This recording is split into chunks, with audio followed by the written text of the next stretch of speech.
The air in the auditorium is thick, tasting of ozone and expensive perfume.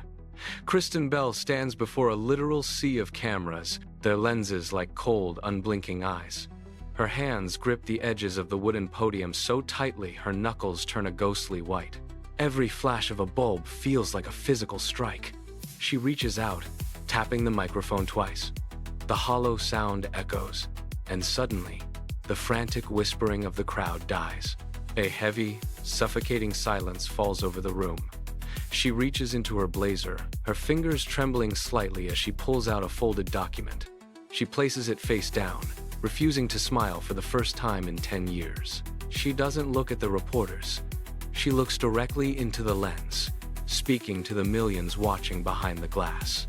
"Today," she begins, her voice steady and low, "I am changing everything." The shift in the room is instantaneous. It is a physical wave of unease. In the front row, a veteran reporter drops his pen, the plastic clicking against the floor like a gunshot. Kristen doesn't flinch.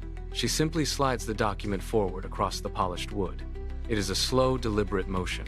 This isn't a script for a new season or a promotional flyer. This is the end of an era, and they all know it. The document is a legal resignation from her decade-long contract, a total severance from the image they built for her. The room erupts. It is not applause.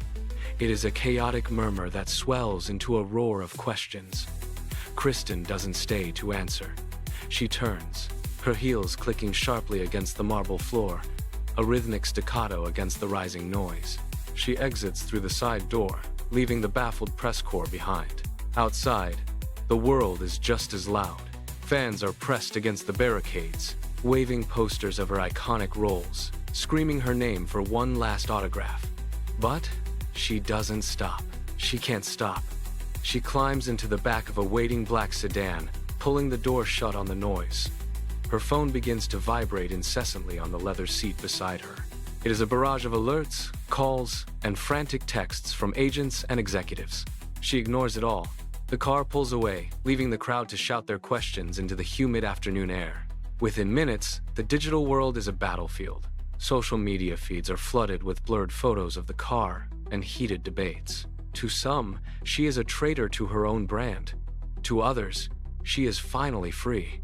The narrative is spiraling out of her hands, but for the first time, she doesn't care to catch it. Inside the car, the city skyline is a gray blur through the tinted windows. Kristen watches the world go by, feeling the weight of the silence. She looks down at her hand, at the ring that symbolized so much of her public life. Slowly, she slides it off her finger. There is no hesitation. She sets it in the cup holder where it rattles against the plastic. It is just a piece of metal now. She is no longer the person the public believes her to be. The mask has been dropped, and it cannot be picked up again. The car stops at a red light. She stares at her own reflection in the glass, searching for a stranger. The light turns green. The driver speeds up, merging into the heavy, anonymous traffic. She is gone, and the story she left behind is already burning.